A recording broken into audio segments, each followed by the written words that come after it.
Hey guys, and welcome back to Emerald Coast. Made it into early summer, and we've got ourselves some problems. Well, if you can look at the forecast, see that we've got rain today, rain tomorrow, Friday, and Saturday. Sunday is nice and clear. Then we have rain again on Monday. So in the first 6 days of summer, we have 5 days of rain. And as you can see, we have started to harvest our wheat field here. And, well, let me show you. We've got a fair number of fields that are available to harvest now. We've got field 1, field 6, 7, and 8. So we've got 4 fields of barley or wheat to harvest. And then we also actually have our poplar is ready to harvest again. Go chip our poplar again. Right there it is. Ready. Got 2 little sprigs here. It's pretty funny. Came over here one time to spray this, and I didn't have arrows on, and I accidentally stomped on a little bit, but it looks like it's coming back. And to give you an update on our sugarcane, has popped up, and we are at 28% growth.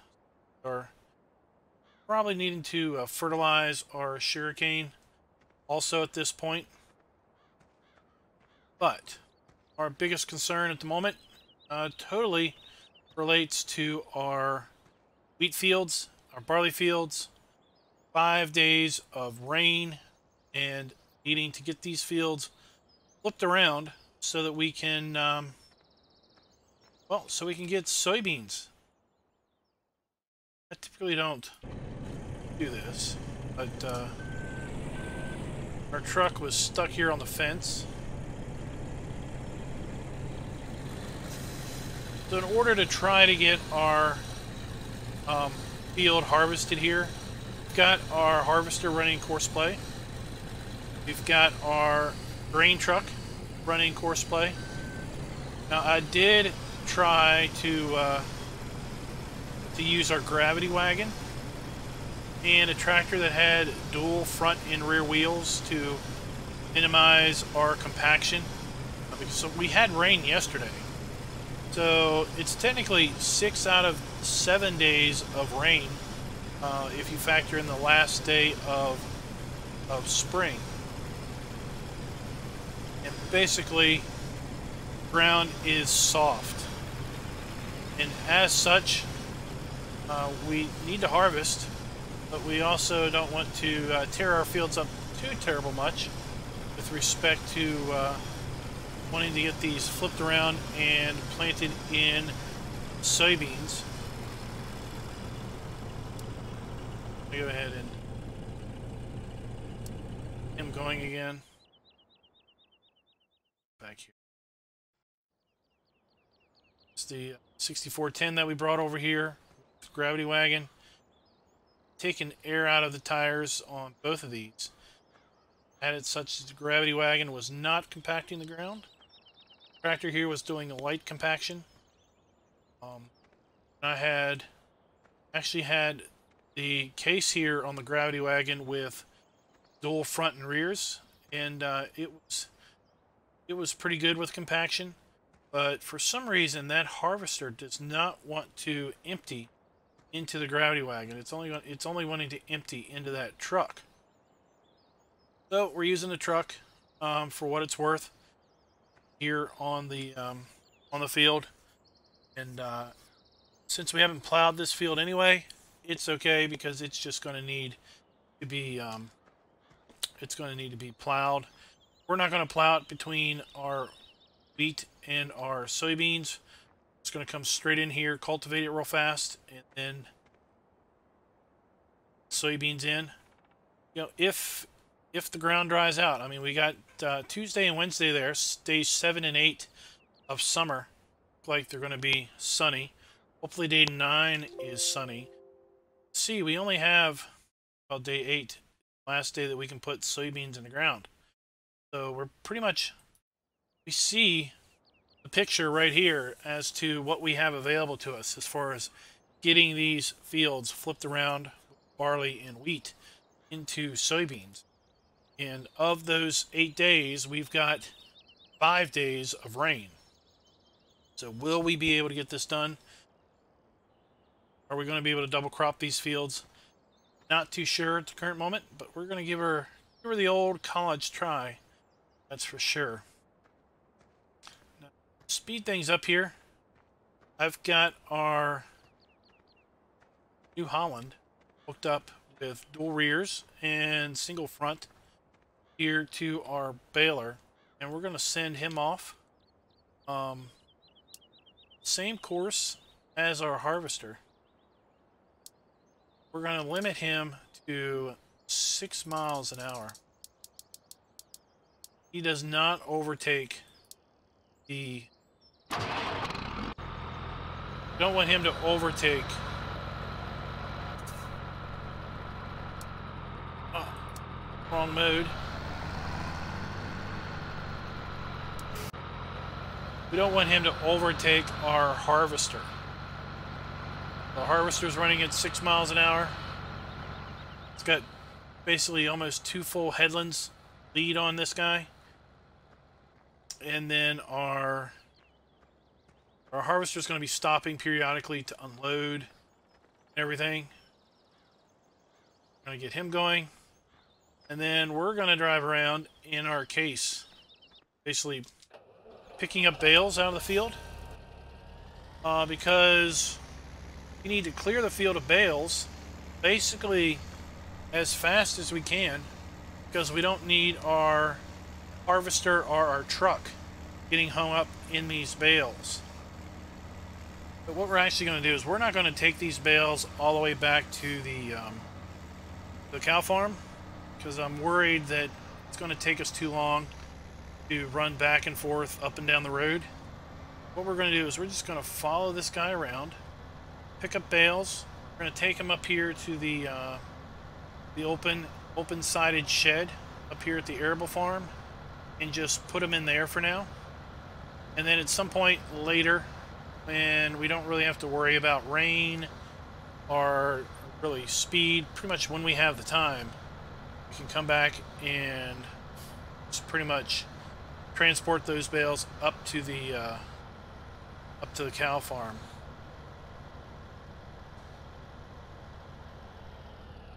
I have this thing on pro mode. It's going to set it to rookie mode just for now. Really don't have any clue when the rain is going to start. We couldn't get started harvesting until a little after 11 today. But we started harvesting pretty much as soon as we could.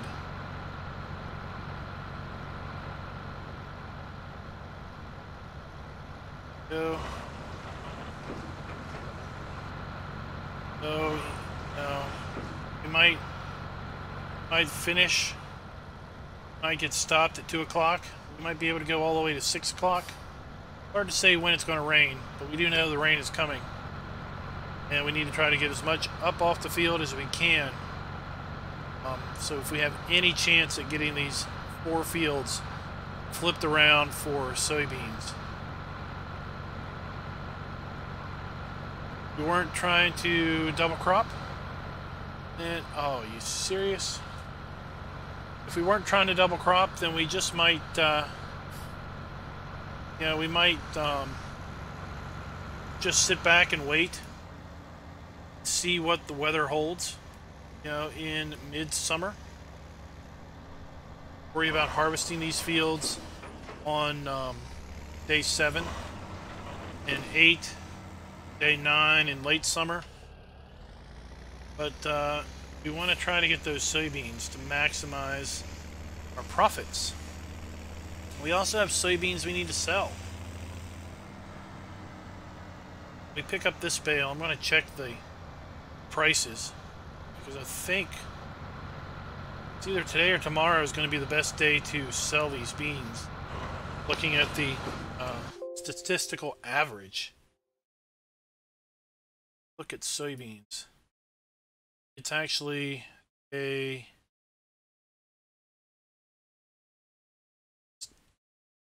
It's actually day 5 of summer.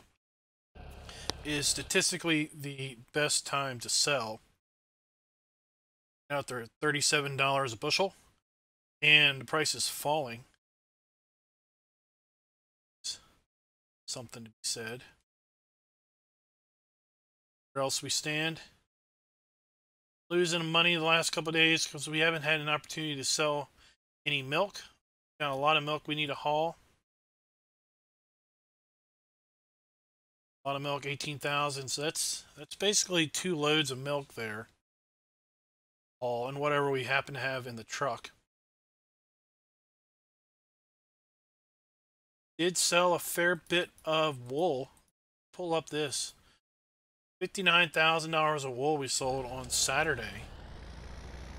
I think that was 5.5 pallets of wool that we got sold off.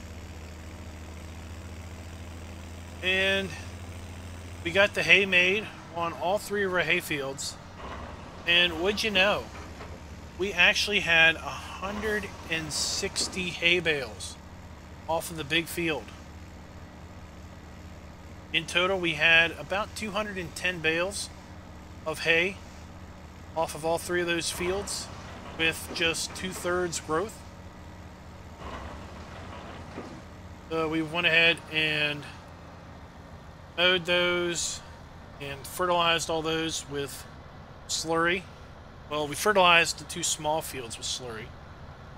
We put powder or granular down on the big field simply because it would have used such a massive number of slurry. Sounds like our harvester's coming beside us. Let's see. Where is it? Oh, there it's behind us.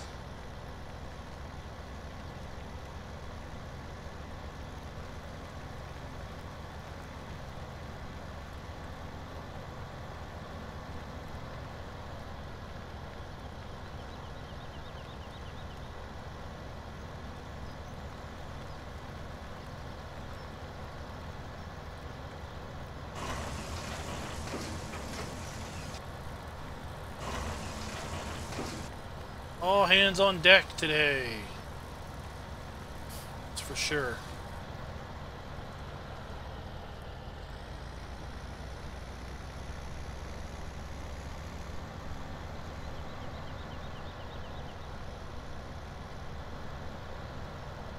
Truck over there unloading. Of course, the truck's got a course to go up here to the silo and dump.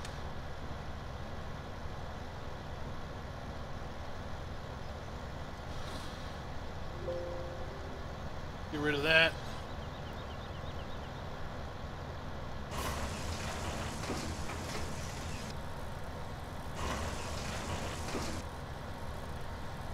I think my mic may have been too low and I may have been accidentally rubbing at my shirt. I'm sorry if there was some excessive noise there as I was kind of looking around.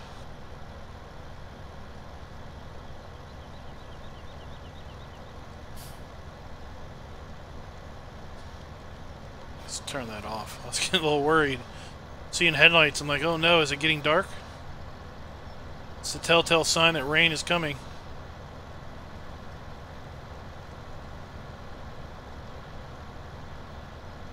I wonder if I can catch this. Oh, I caught it right off the baler. Alright.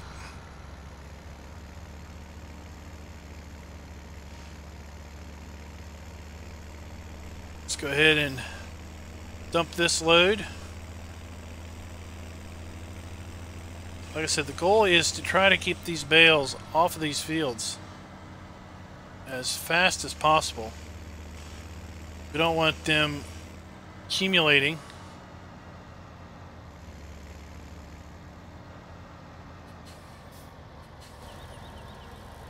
And then possibly being in the way of our baler or of our harvester or our grain truck.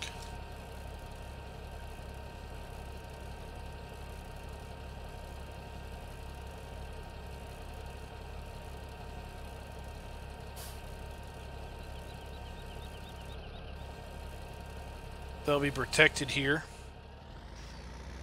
from the weather.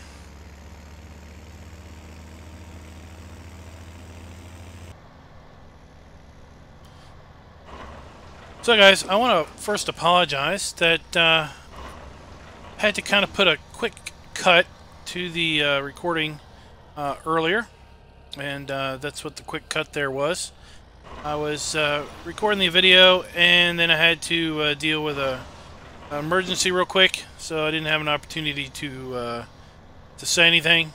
But as you can see, we are here in day 2 of summer.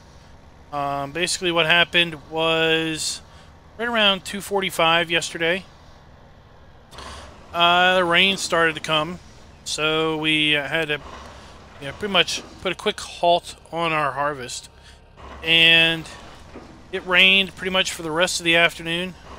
Right around 7:45 it stopped raining and everything, so we kind of packed up early and headed off to bed for an early start. Got up at 6 a.m. and darn it if it wasn't raining again. So it didn't stop raining until mid-morning. Didn't dry up until just about an hour and a half ago. And we're back out here working our wheat field. And we are doing a number on this field. The ground moisture is way too high, and we are rutting up and divoting the field like there is no tomorrow. We're definitely going to have to cultivate this field to get anything done, because, like I said, it is just a horrid, ruddy mess.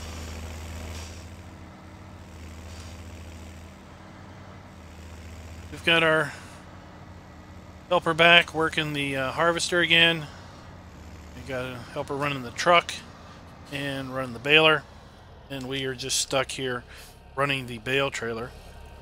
We're going to still, just for time's sake, dump our bales here, and then at some point later we will transfer them up to the other farm. And that's because, if you remember, we still have 2 more days of rain, 2 more consecutive days of rain here. The good thing, I guess, is that there shouldn't be any more rain for the rest of the afternoon and evening. So I suspect we are going to be working on this field into the night, as best we can, to get this field harvested today, hopefully tonight, and then come in tomorrow and see about possibly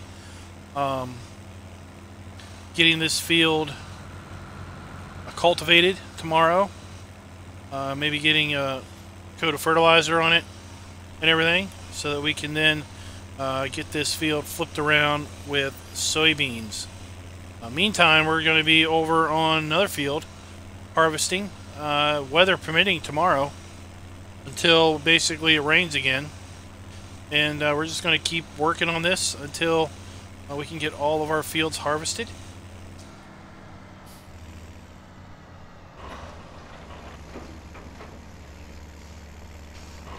Trying right now to get these bales up off the field. I did get a phone call from this this guy in town. Basically, he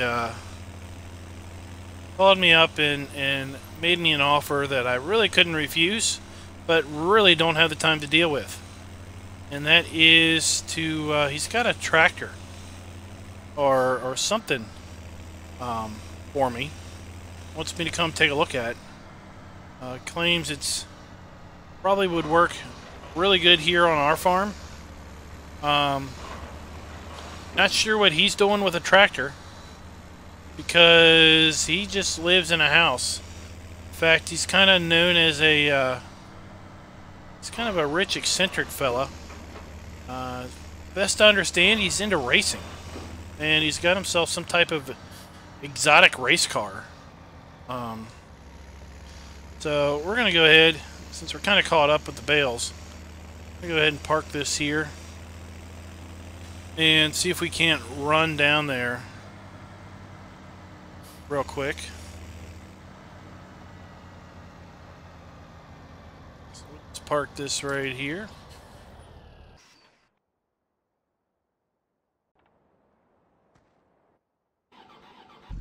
All right, he's right down the road from the pig farm. Right, kind of past where the real estate agent is. Let's head on down there real quick while we've got some time. He basically told me that he needed me to check it out today, and if I was interested, I could just take it right away. And if not, then he was going to have to try to figure something else out. But he really needed it out of his yard, like, now. So, you know, like I said, this really isn't the best time for me to have to deal with this. Not with needing to get these fields harvested and dealing with the rain. But then again, you know, savvy farmer is not going to turn down the potential for some free equipment, you know, if it's worthwhile. I don't know why this guy would have something, but we're gonna go check it out here.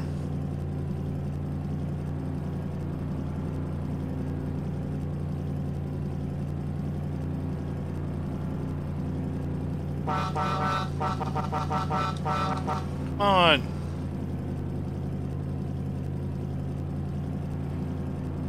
Alright, we'll turn on in here.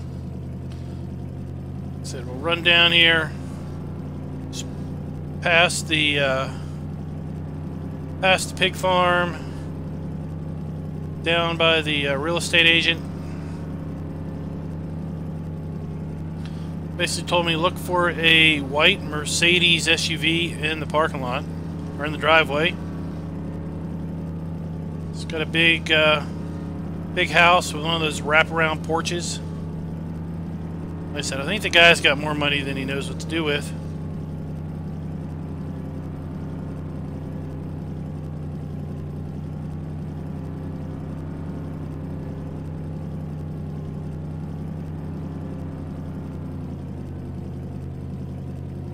Alright, let's see here.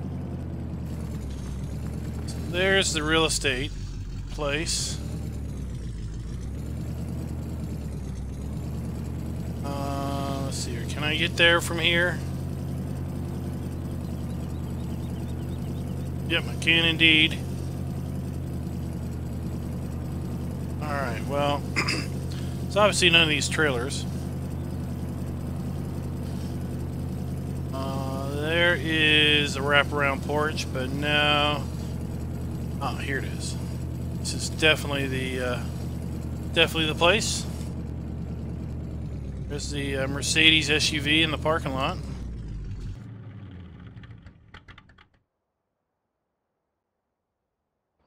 Alright, well, let's go ahead and walk on up here and see if we can't get a hold of the guy.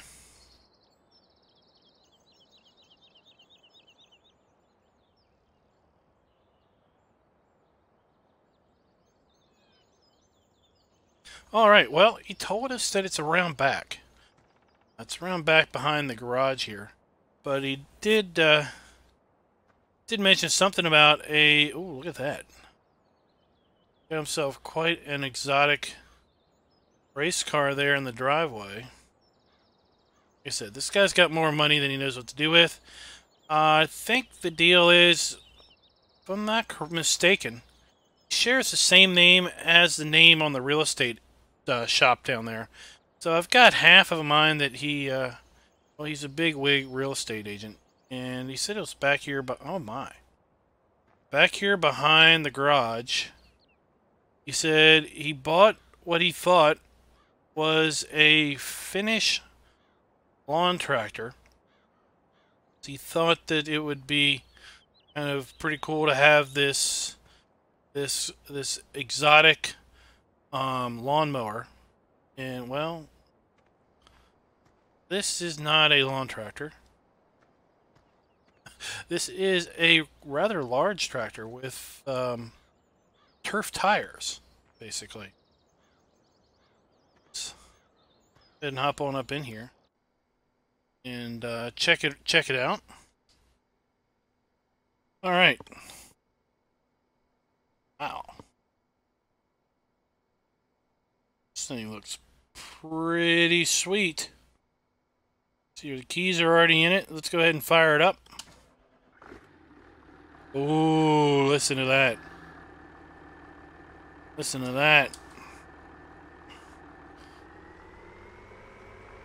Let's see here. Can we get out of here? I think he said he got it back there by bringing it around the back of his... Oh, here we go. We can get out of here. Wow. All we gotta do is get it home.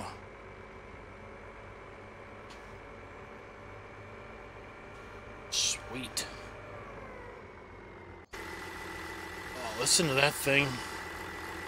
Listen to that thing purr. Alright.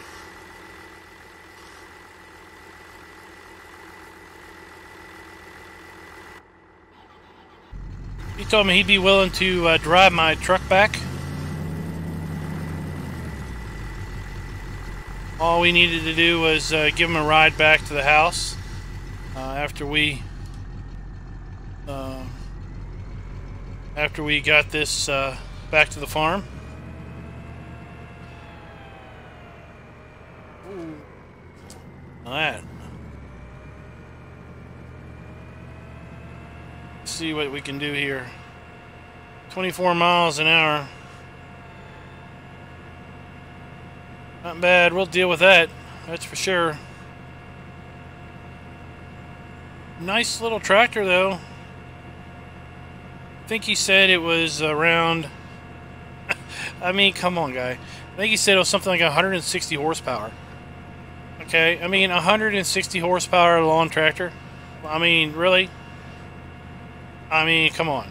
But I guess if you've got an 800 horsepower, you know, race car in your garage, 150 horsepower, 160 horsepower lawnmower isn't too far of a stretch.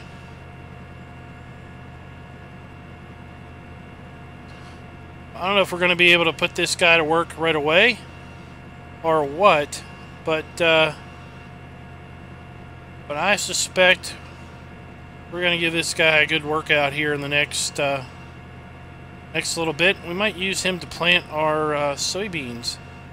See how it takes the big Great Plains seeder. I don't know. We'll have to see.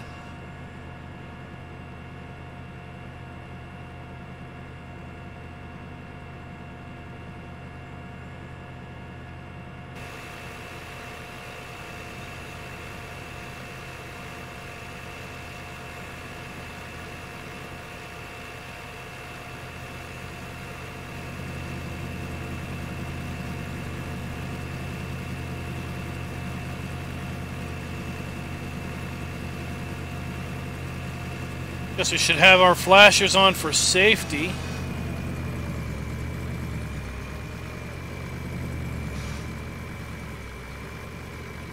Oh, there's our harvester.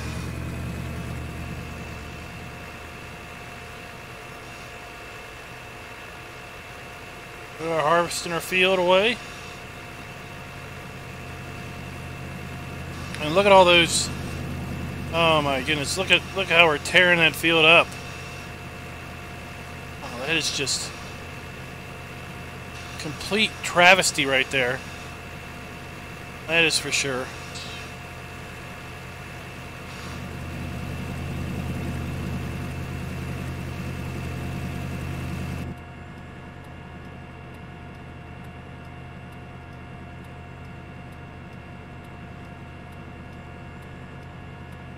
Alright, well, I guess we'll just pull this on in here.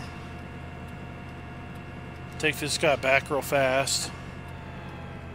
He didn't strike me as the guy that would be interested in helping us out any.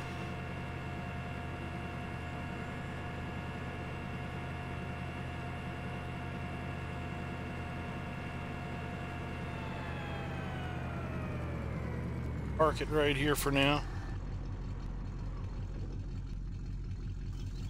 All right.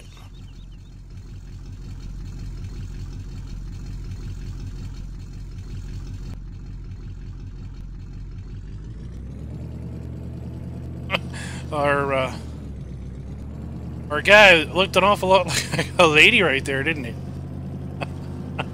Oh, farm sim. Oh. You can't win for losing, can you?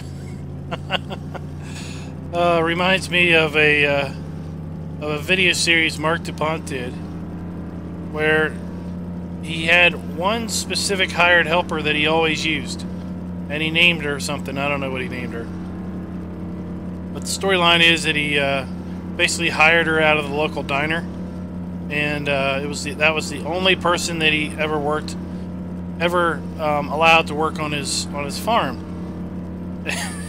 And I suspect that he just anytime he had a hired helper, he just kept hiring the helper until he eventually got the the character that he wanted. That's funny. Alright guys, well with that I'm going to leave you. We're going to go and get back to our wheat harvest and see how much we can get harvested before the rains come and everything. And like I said, we've got to cultivate that big field, and probably when we come back we'll be planting that big field in soybeans with the big Great Plains seeder and the new tractor. So until next time guys, happy farming.